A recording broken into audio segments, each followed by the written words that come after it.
Today's topic is Hidden in Plain Sight, highlighting the African American experience in the library's historic collections. Until the 1960s, the history of nearly every community reflected the larger historical trend of documenting and writing about elites, the kind of great men of history approach that really implies the great white men of history. Women and other cultural and socioeconomic groups who made important contributions were pretty much completely left out of the discussion. As a result, many people were basically trained to believe that their own history was somehow unimportant. In addition, the traditional kinds of materials historians use for research aren't always possible for some communities. Letters and diaries require a degree of literacy. Photographs require the economic means to purchase and develop them.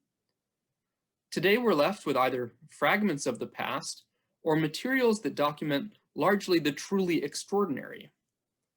That's why I've titled this Hidden in Plain Sight, because these communities are here.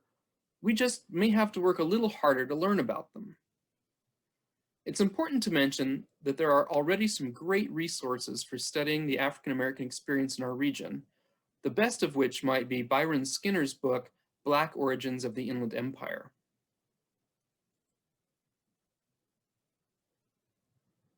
The Beal family story is incredibly important to Redlands and its development, but I'm not going to spend a lot of time on the Beals today. That story seems to have become a sort of stand-in for all African Americans in early Redlands history. It's the only story that is told often, in part because John P. Fisk, the first real estate agent in Redlands, conducted an oral history with Israel Beal in 1927 in order to document Beal's work and the pioneer days of Redlands. So instead, today, with the help of my colleagues Maria Carrillo, Katie Montemayor, Michelle Crickshank, and Tessa Van Rye in the Heritage Room, and some favors from friends, I'd like to take a look at how we can bring additional stories to life that help us better understand the Black experience. When we take a look at census data for the first 80 years of Redlands as an incorporated city, we can see that the Black population as defined by the federal census hovered around 1% of total population until after World War II. Interestingly, in the decade between 1910 and 1920, there was a pretty sharp decline, but it's important to note that the overall population also declined by nearly 1,000 people during that period. There are doubtless numerous factors that contributed to this, including the freeze of 1913 and the economic depression that it created for the couple of years following, as well as the First World War and the rise of wartime industries that created jobs elsewhere. The small size of the population, combined with the economics that exclude people from creating or preserving documentation, make research difficult, but there are still ways to try to uncover those underrepresented in the historical record. In 1897, the Facts published Illustrated Redlands, which did not shy away from recognizing African American community by including the Second Baptist Church on its page highlighting churches of Redlands, and it's in a pretty prominent location on that page.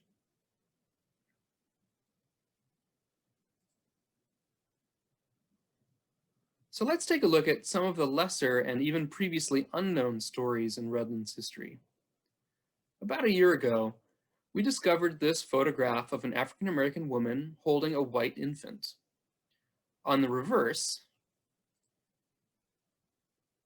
is written, grandfather from Charles something something, it's difficult to make out, February 1901, Casa Loma Hotel, Redlands, California. Fortunately, we have guest registers for the hotel in the collection. Since we at least have a date, we can start with February 1st, 1901 and see what we find. And here they are, on Monday, February 4th. Mrs. E.H. Woods, Rosedale, Mississippi. Not surprisingly, the woman in the photo is unnamed. only referenced as nurse. Some further research reveals that the infant, Charles Scott Woods, died the following year, and his mother, Elizabeth, the year after that. Also unfortunate, the woman identified only as nurse remains completely unknown to us. Because records rarely mention skin tone, sometimes the photograph collections are a good place to start. We came across this photo a few years ago. On the reverse is written, Honey, boot black. Honey, name Elmer Morris, Redlands' first shoe shiner, picture taken in 1898. And it's clearly a professional portrait, which means he either had the means to pay for the portrait, or bartered with the photographer, which would not have been uncommon, or someone sponsored the sitting. I love how he looks so happy, perhaps even jovial, and proud to be having his photograph taken. Just seeing the image made us want to know him. The first kind of tried and true starting point when you have a name and a year is city directories, which are kind of like the phone books many of us remember, but on steroids. There wasn't an 1898 city directory, but there was one published for 1900. Quickly, we turned to the M's, but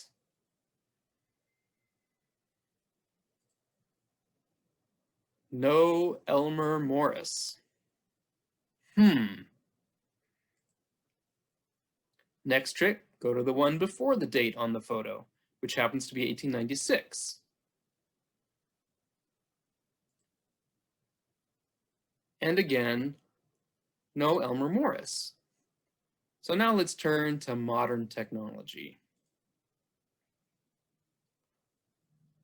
The library pays for a subscription to Ancestry.com, which anyone with a library card can use through the library's website. Now, here let's type him in, Elmer Morris, Redlands, California. We don't know a birth year, but we'll hit search and see what comes up. Okay, here we go. Nope, that's married in San Bernardino, 1970, can't be him. Washington, late 50s. Doesn't look like anyone's coming up early on. So let's see what else can we try. Let's just eliminate the first name. See what that brings up. Okay, well, how else can we better focus this?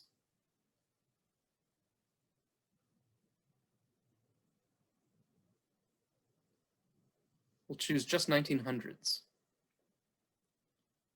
And we've got a Flora Morris and a James Morris, a Cynthia Morris, but no one that really fixes it. So if we go over here, we can actually type black into the race nationality box, and it'll pull up those with that name who are black in Redlands for that census.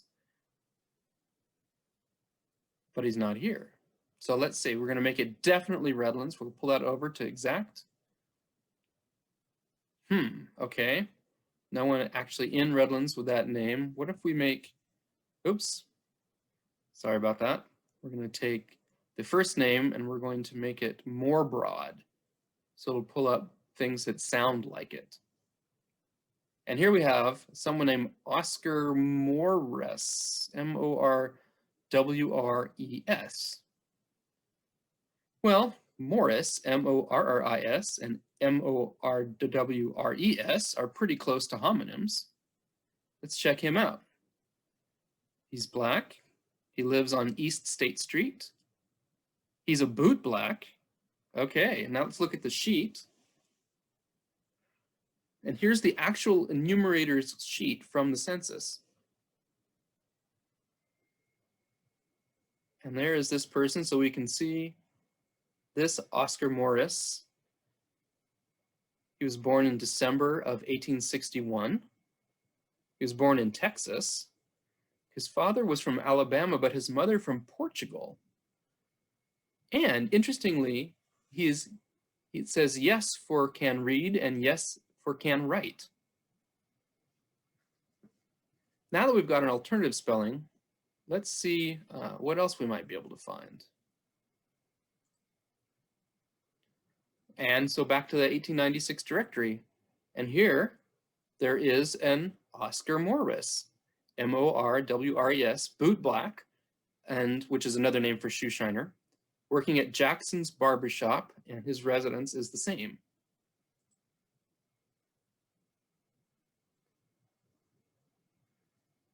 So check that out right there in the middle. Let's do the same thing for 1900.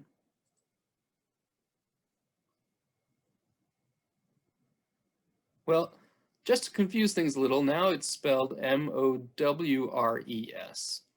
But 8 West State Street, where he works, and his residence is the rear of 226 East State.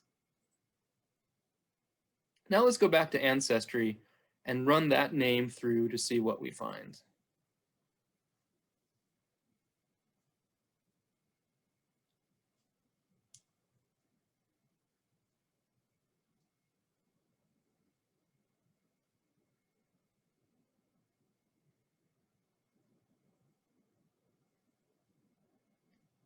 Okay, what do we get? So here he is. He's in 1894, he's living in San Bernardino County, 1892 as well.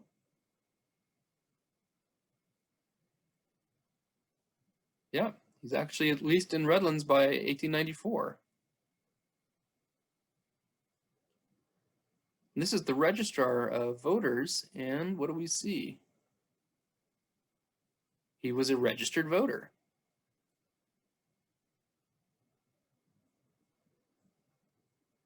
Now let's look back down the list.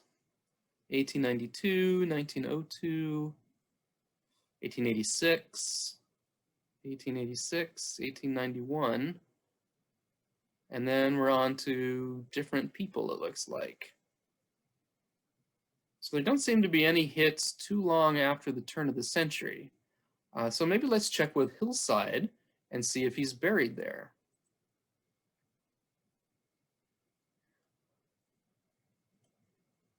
We can go to the City of Redlands website and look up interments. So here we are, Hillside Park, City of Redlands. And we'll scroll down. And let's see. Here we are, interment records. Since we didn't see anything after about 1902, let's check on the 1886 to 1911. It's going to open it up for me in Excel. And we'll scroll up to the M's.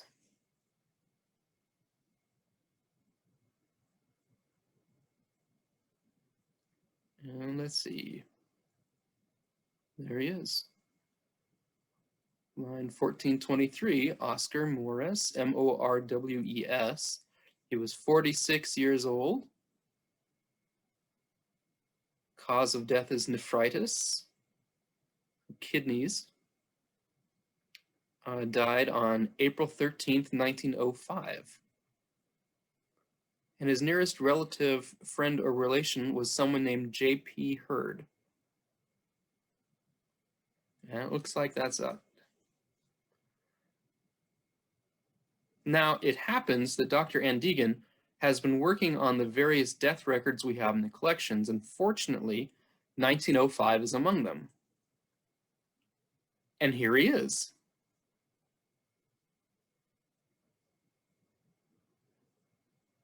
So from that one photograph, so far, we've been able to find voter registration records. We've seen census records. We know he was literate. He could read and write. He worked.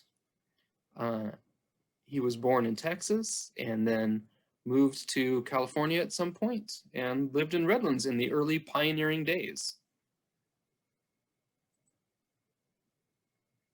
So my colleague Maria Carrillo hit the newspapers since we now have a date, and here was the mention in the Citrograph. Maurer, M-O-W-R-E-R now, instead of S, in Redlands on Tuesday, April 11th, Oscar Maurer, better known as Honey, just like the photograph said. Just for fun, let's go back to Ancestry with this spelling and see what turns up. Just change that to an R. Hit search.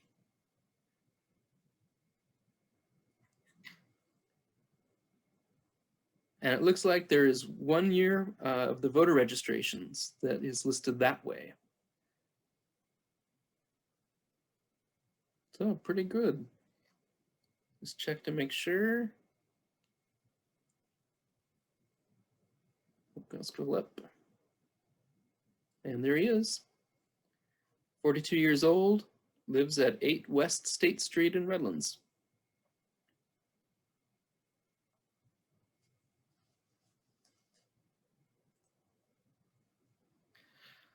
And finally, from the Redlands Review, Honey is now at rest in Hillside. Many friends of the late Oscar Moore, better known as Honey, the well-known colored bootblack, were present at the funeral services yesterday, and those in attendance included not only many of the colored population, but equally as many white people. There are many floral offerings to accompany all that was mortal of Honey to his final resting place. The services were presided over by Reverend Townsend, the colored Baptist minister. Interment was at Hillside. So we're fortunate this morning to have Brandyn Alvarez, who is a recent alumnus of University of Redlands, talk to us about some research he did for a history project last year that involved using a lot of primary source material related to the history of Redlands and the East San Bernardino Valley. And so I've invited him here this morning to talk about his research and how he went about doing that and some of the conclusions that he was able to find. So Brandyn, thank you so much for being with us this morning. Oh, no problem. Thank you, Nathan. I just wanted to start off just by saying a thank you to Nathan, Maria, Katie, and Michelle at the Heritage Room, because these are professionals who work 40 to 50 hours a week, and they still find time to help the patrons who come through the doors.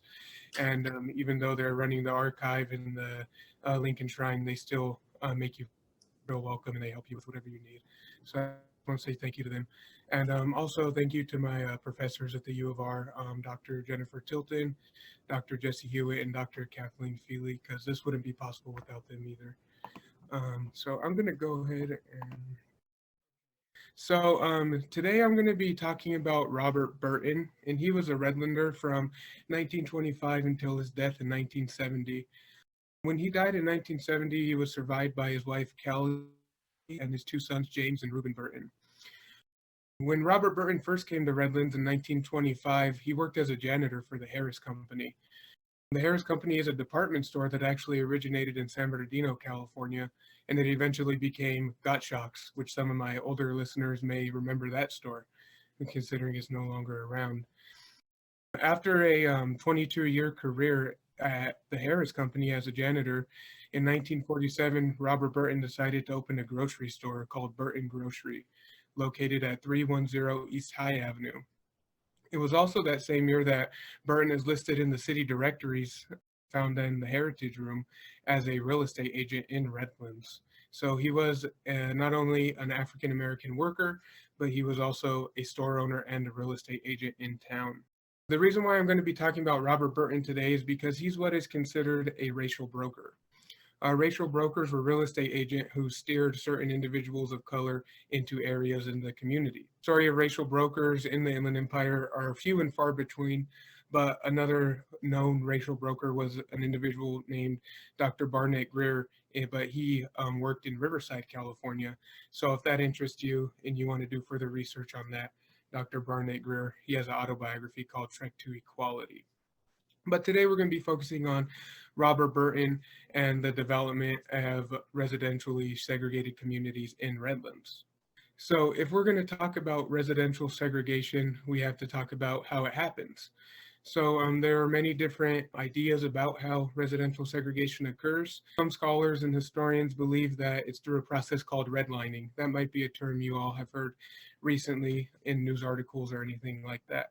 So what this means is that the federal government has a large part in creating the racially segregated communities, because after America was coming out of the Great part of the FDR's New Deal was the creation of the Federal government program, the Homeowners Loan Corporation. What the Homeowners Loan Corporation did was they went into major metropolitan cities and created these residential security maps like you see here. This one's for Los Angeles. And what they did is they determined which neighborhoods were safe for banks to loan money to. And it was often the areas that were redlined that were full of racial minorities and that banks did not want to lend money to purchase houses. So that's how that happened at the federal level.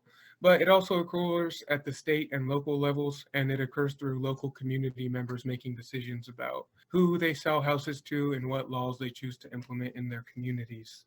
So, as you may guess, there's no residential security maps for Redlands because Redlands was a small town on the periphery of Los Angeles in the 1920s. But community members did use some state laws in order to seclude African Americans and other racial minorities from neighborhoods. So in 1921, California became the first state to make restrictive covenants and property deeds legal. And some people might ask, why would California do this? It's because during the 1920s, we have to remember that the Great Migration was occurring, and there were racial minorities from the predominantly agrarian economy in the South. They wanted to move east or move west or move north to seek jobs in factories. And as these racial minorities moved to the West Coast, a lot of violence occurred. It's pretty well documented, the violence that occurred in areas like Compton, California, in Los Angeles. But California just thought it would be best to let homeowners incorporate these racial covenants in order to stop the violence that was occurring. But it should come as no surprise that residents of Redlands during the 1920s also took advantage of this newfound law. So here on my screen, I have an example of a deed on the left-hand side.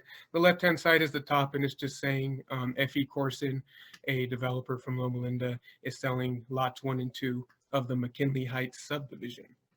So you might be wondering, where is the McKinley Heights subdivision?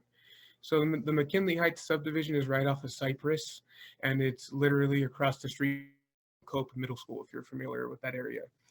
So in this case, F.E. Corson from Loma Linda was selling lots 1 and 2 to another person from Loma Linda. And the very bottom snippet, point number 4 reads, "No part of said premise shall be sold, conveyed, rented, or leased to any person not of the white or Caucasian race."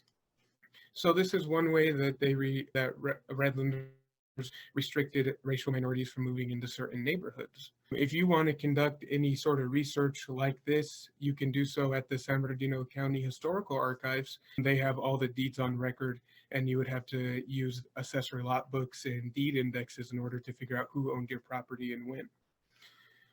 So it's very unlikely, probably almost impossible, that you're going to see racial restrictions written in deeds for properties after 1948 because of the Supreme Court case Shelley versus Kramer, which said that racial covenants were unconstitutional. But you have to remember, so Burton comes to Redlands in 1925, and he's probably experiencing some of this discrimination as he is looking for a place to live because this covenant was from 1921. So he's probably experiencing some of this as he's finding something to live. And we don't know this for sure, but this might have inspired him to become a real estate agent. And so this may have been an inspiration to Burton. So after 1948, we have to ask ourselves, okay, did anything else happen in Redlands that would restrict racial minorities from communities?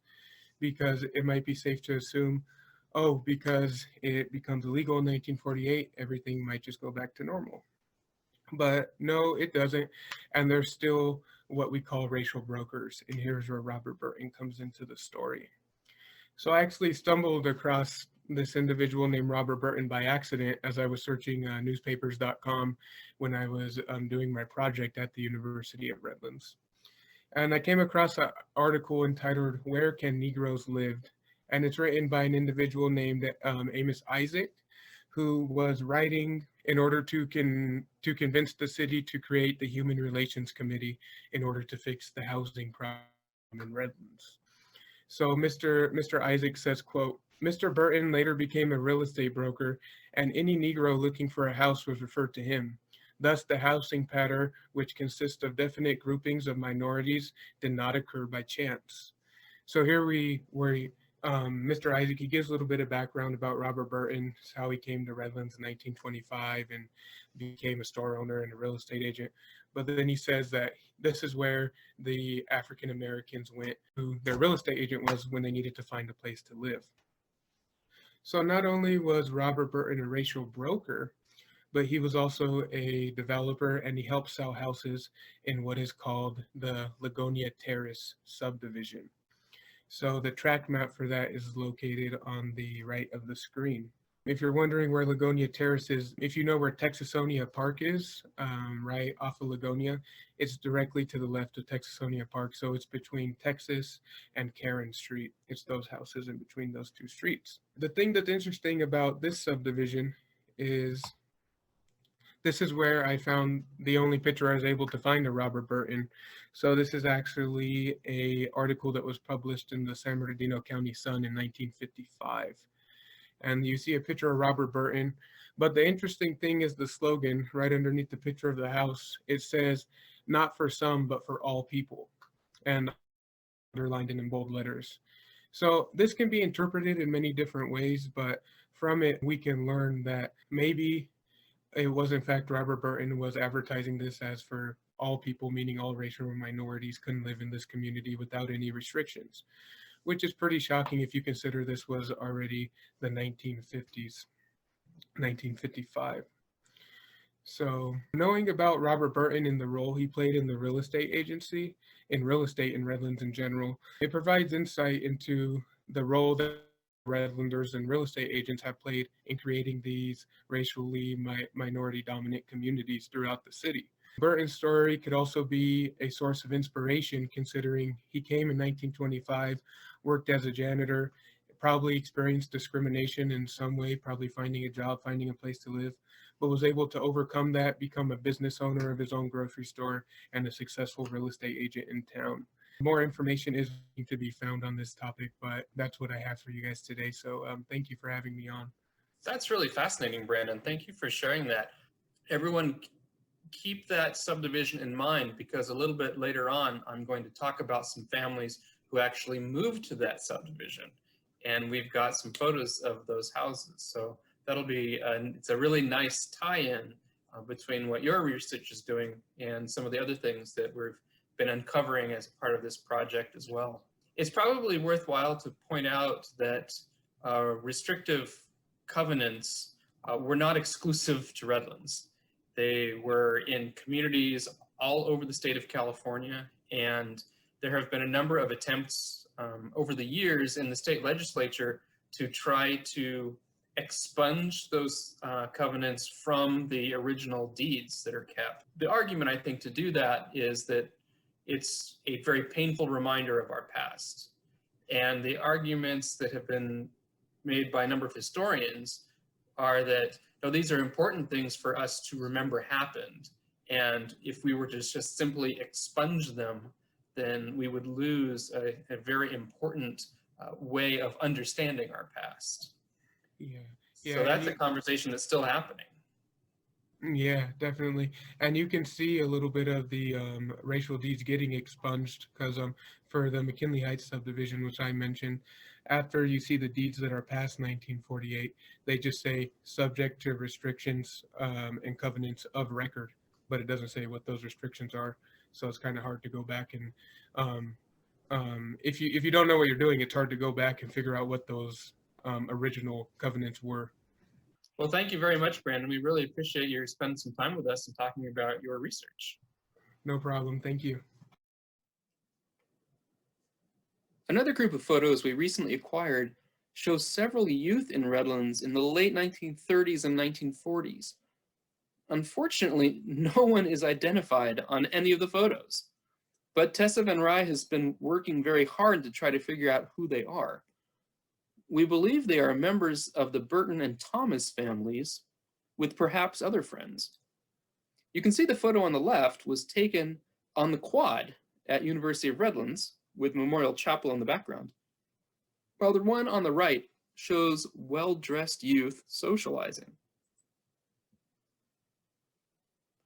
The floral plunge on the left was built as a WPA project in the 1930s, specifically to give minorities a place to swim, since they weren't allowed at the Sylvan Plunge except for 1 day per week. And then on the right is an interior photo of Burton's grocery, which Brandyn mentioned was owned by Robert Burton in the 1940s.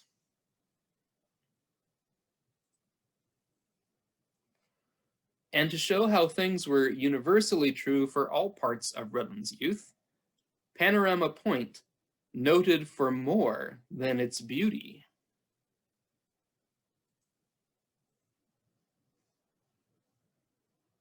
Joe Butler came to Redlands with his parents and sister in 1928 at the age of 18, and soon thereafter worked for the Ford automobile dealer, a career that lasted 52 years. In 1932, he married Hattie Bracewell of Riverside. The couple lived for many years at 513 6th Street in Redlands. This photo was taken in the front yard of that house, and that's 6th Street looking toward the intersection at High Avenue. In this photo, taken in October 1957, we can see the African Methodist Episcopal Church in the background, and members of the family with a 1-year-old 1956 Mercury Monterey, a very stylish car. Panorama Point was a popular location for these youths too. Remember when Brandyn was talking about the Ligonia Terrace subdivision where Robert Burton helped people of color buy homes? Well, Joe and Hattie moved to Francis Street in that subdivision in the late 1950s. This photo is taken in front of the house, and someone is still driving their Mercury Monterey. Family friends, the Browns, also moved to Ligonia Terrace and bought their home around the corner from the Butlers on Sharon Road. Hattie and Joe had 5 daughters and 8 sons. At the time of Joe's death in 2006, there were 36 grandchildren and 43 great-grandchildren. In 1982, Hattie and Joe celebrated 50 years of marriage.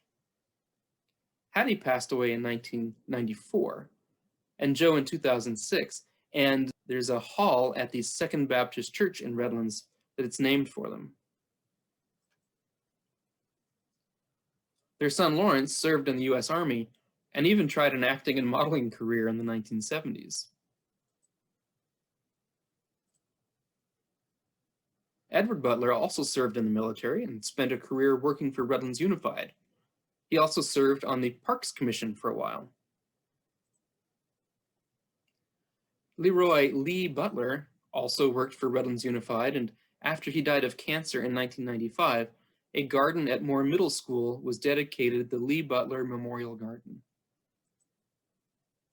Clarence Butler still lives in Redlands and has been a major force for the Redlands High School Athletics Hall of Fame. And that's just a very small snapshot of a very small part of this very large family. The Butler family is just one of many important stories that will help better illuminate the Black experience in Redlands. And by the way, we have hundreds of photos, and almost none are identified. If you or someone you know is part of the extended Butler family, we need your help. Not long ago, I had the opportunity to chat with my friend Sam Edison and his lifelong friend, Tony Owens. They grew up in Compton in the late 1940s, 1950s, and 1960s. For the last several years here at Smiley Library, we've been trying to expand our collections to better document as many different aspects of the communities as we can. And we were able a couple years ago to acquire a copy of the March 1940 edition of the Central Avenue Business Directory. And I was really excited about it because this is the kind of thing that doesn't last, because these things weren't meant to be kept for 100 years, right? You use any kind of a directory like this, you use it for a year or two, and then the new one comes out, and you throw the old one away. And so it's pretty remarkable that some of this stuff still is around, and that we were able to get it. And knowing that Sam grew up, roughly in this area, I thought he would be a good person to ask. And now I look through this directory, and it's an incredibly vibrant, I would say it looks very middle class or better. There are people in every line of business who are represented here, and it's really a remarkable document that I think for many people outside of the community represented here, don't know exists or existed. They have, whatever kind of preconceived notions of what that part of Los Angeles was like, and don't get how really remarkable this clearly was. It's just like any directory you would find probably in any city, but this is very specific to cater to this neighborhood. So I'm just curious to learn maybe things that, as a 21st century person looking at this, I might not understand, but that because of your contextual background that you can share, that will help illuminate what these things are. I think two challenging things is that this was in the 40s. When Tony and I were growing up, the area was not the same as it was. I mean, this was kind of was a very elite community, a lot of entertainers.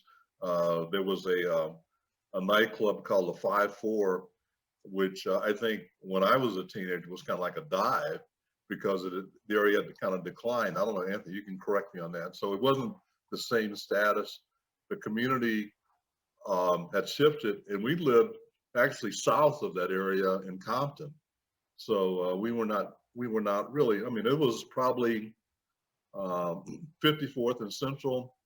We were about 120th or 110th Street. So give you an idea as far as the streets going from Los Angeles south. Mm-hmm. But so we were in the Compton area. Obviously, I was very familiar with a lot of aspects of the area, but like I said before, it had started a transition from the standpoint of it wasn't really the elite status that it seems to have been depicted here. Anthony, inject your thoughts, I guess, in that regard. It looks like from that little Tokyo area, people started coming in from, start moving down Central Avenue. And they had the Dunbar Hotel, which gave them more area to work with, because they had all these restrictive covenants. The white population had all these restrictive covenants, and about maybe 90% of Los Angeles they couldn't live in. So a lot of people came down to those areas because they were available, and they just went down Central Avenue. And the thing when I saw this directory that Nathan shared with me, I thought the thing that was really was so fascinating.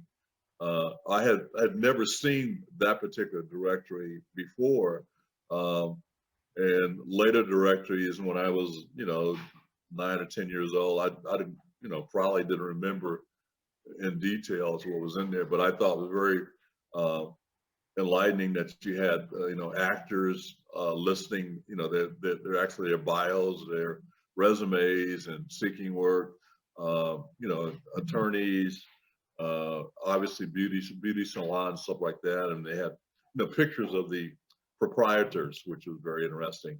So I mean, it was it was a well done document from the standpoint of basically capturing what I call appeared to be a very vibrant community at that time. Yeah, that's an interesting little book there. I'd like to see that. Well, come to Redlands and Nathan will show it to you. He'll Yeah, Okay, well, we're trying to get over this pandemic here.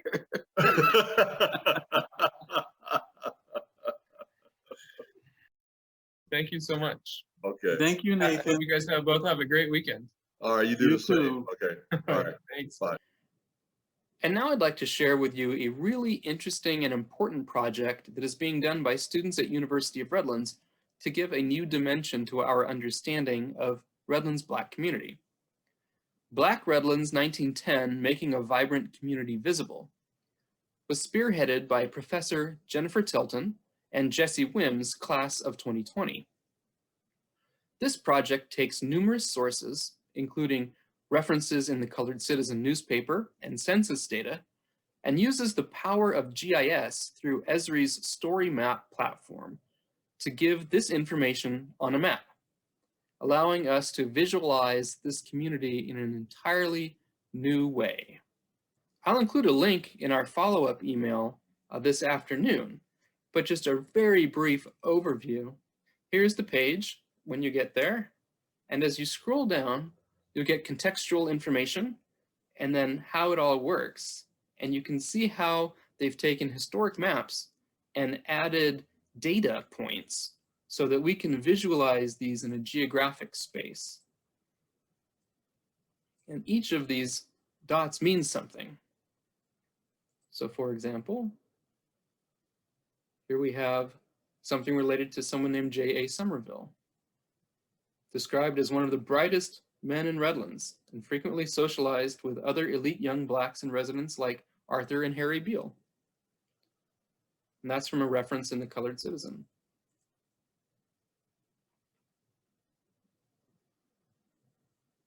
More information about individuals that they've been able to glean from sources. The Harberts, who published the Colored Citizen newspaper, about the Colored Citizen itself. A closer look at downtown using a Sanborn map of Redlands as the base. And it goes on. It's really a remarkable program that they've been able to put together and allow us to see these things in a completely different way. But I'd like to circle back to the Beal family. This time to Israel and Martha Beal's grandson, Charlie.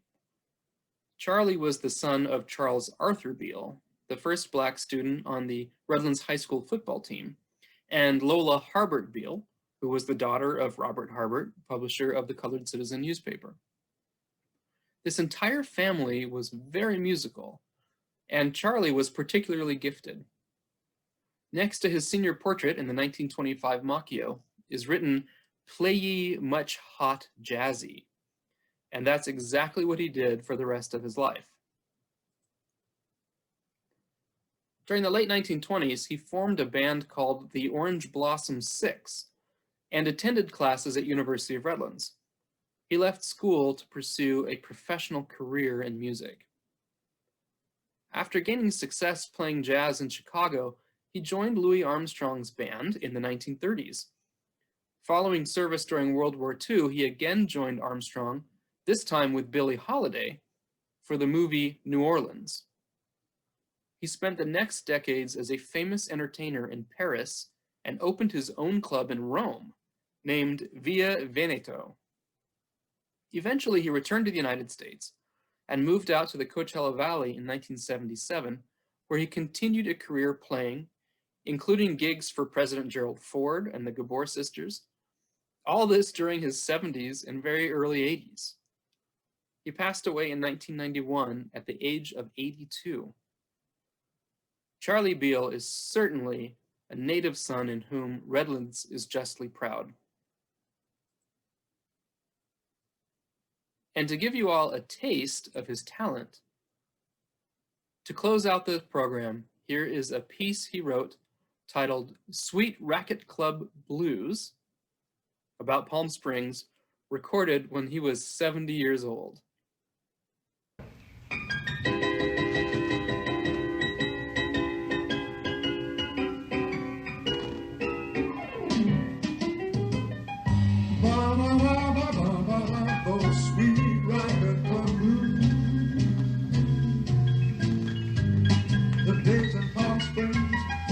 Johnny Farrell and his friends were all looking. They tell me stories of Monroe, the Maryland, Clark Gable, and Phil Polk. They were all in the mood. Nowadays, the Ragged Club sings a different kind of tune. Oh, sometimes a fun night, a roaring 20s party, with those happy costumes so bright. Straw hats, tight skirts, a test of Charleston dancing, and even a thing they call ballin' the jack. Oh, on another night and day, people come to play. Zsa Gabor, Eva, Magda, and Johnny, Ray, Fine and Bob, Garland, Marge, Kay and Dolph, Evan, Betsy. Guy comes by with Paul and his G.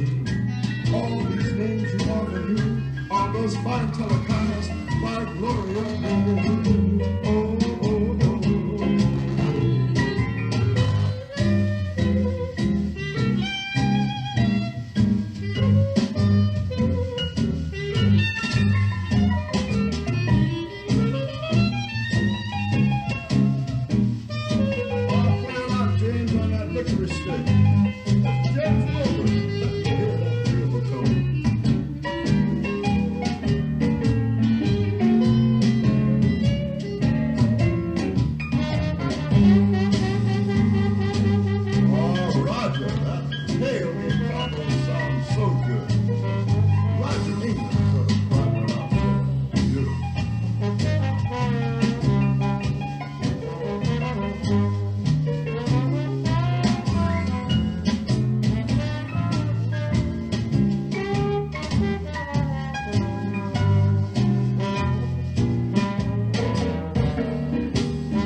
On this fine, fine standard.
blues.